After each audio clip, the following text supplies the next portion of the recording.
Tempoh antara awal 1990-an sehingga memasuki era 2000 dikenali sebagai dekad yang hilang di Jepun atau Japan's Lost Decade apabila berlakunya kelembapan ekonomi dan deflasi.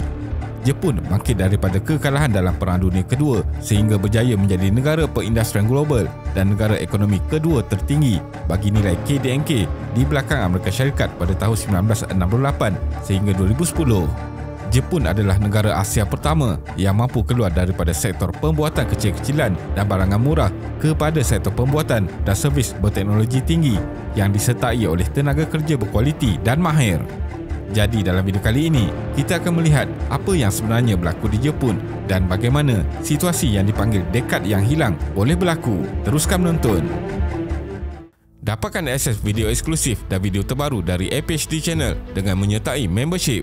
Tekan link di bawah dan pilih eksklusif video.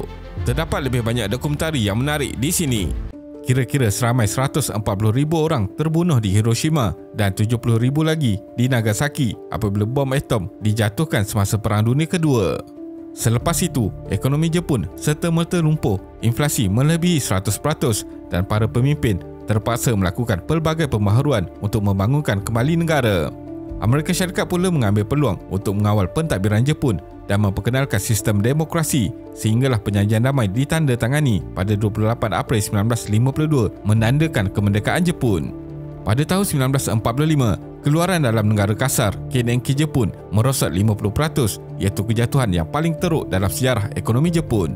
Kemudian, ekonomi Jepun berkembang dengan pesat pada tahun 1947 sehingga akhir Perang Dingin pada tahun 1991.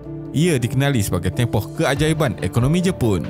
Menjelang tahun 1956, KDNK Jepun sudah berjaya mencatatkan nilai yang sama seperti sebelum perang pada tahun 1940 dan kemudian terus mencatat kenaikan besar untuk bersaing dengan dua negara perindustrian utama iaitu Britain dan Amerika Syarikat.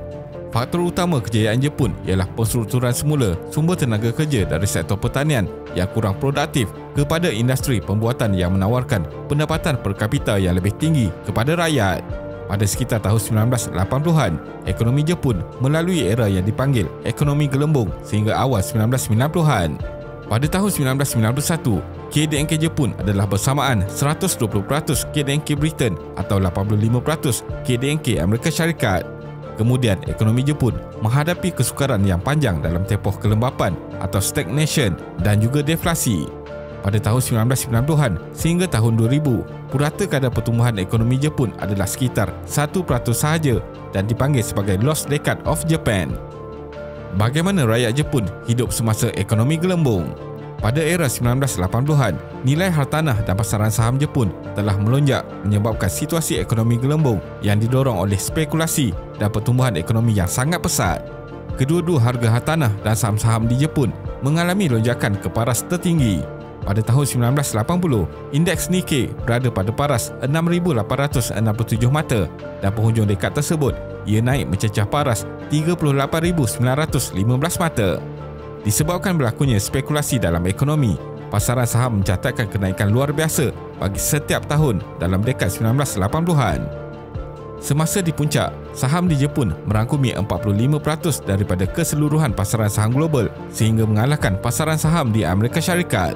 Boleh dikatakan semua rakyat Jepun melakukan jual beli dalam pasaran saham dengan berjaya menggandakan duit mereka dan mengaun untung maksimum. Berbanding hari ini, nilai pasaran Nikkei adalah sekitar 4.3 triliun US dolar iaitu hanya 6% daripada pasaran saham global dan masih tidak mampu menandingi modal pasaran bagi dua syarikat Amerika Syarikat iaitu Apple dan Microsoft yang bernilai 5.8 triliun US dolar. Nilai hartanah di Tokyo dan bandar-bandar yang lain mencatatkan kenaikan mendadak sehingga beberapa tempat di Tokyo mempunyai nilai lebih tinggi berbanding kesemua hartanah di Amerika Syarikat. Malah sebuah kawasan tempat letak kereta di Tokyo adalah lebih mahal berbanding Central Park di New York. Disebabkan kekayaan yang melimpah ruah, semua orang mahu mendaftar sebagai ahli kelab golf mewah yang berharga 500 juta yen atau bersamaan 3.5 juta US dolar pada tahun 1989. Kebanyakan rakyat mampu berulang-alik dari Tokyo ke Hokkaido pada hujung minggu yang jaraknya 831 km hanya untuk menikmati semangkuk ramen.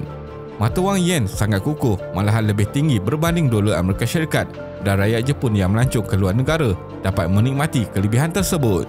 Ketika itu, semua rakyat di Jepun hidup seakan berparti dan tidak berpenghujung.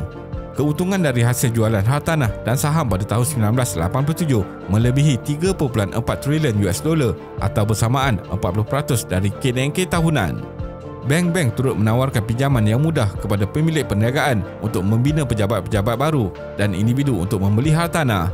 Disebabkan kemewahan dan kepesatan industri Jepun ketika itu, penulis-penulis buku dan filem-filem Hollywood memaparkan bahawa Jepun akan menguasai masa depan dunia. Namun hakikatnya, ramai orang yang membuat keputusan yang salah disebabkan duit dan menganggap kesenangan akan berkekalan serta tiada perkara yang buruk boleh berlaku. Akan tetapi, sebenarnya mereka sedang hidup dalam gelembung yang boleh pecah dalam bila-bila masa. Ekonomi gelembung Jepun pecah. Gelembung hartanah menyebabkan hutang semakin bertambah dengan ramai rakyat sanggup mendapatkan pinjaman daripada bukan institusi bank. Nilai pinjaman yang diperolehi bukan daripada bank meningkat dari 22 trilion yen pada tahun 1985 kepada 80 trilion yen pada akhir 1989. Gelembung akhirnya pecah pada awal 1990-an, menandakan permulaan dekad yang hilang di Jepun. Nilai aset menjunam jatuh dengan pasaran saham Jepun Nikkei menyusut lebih 60% menjelang tahun 1992. Nilai hartanah pula mendadak jatuh menyebabkan tekanan kewangan kepada peminjam dan pemberi pinjaman. Bank-bank besar seperti Hokkaido, Takushuko Bank, Long Term Credit Bank of Japan dan Nippon Credit Bank juga runtuh.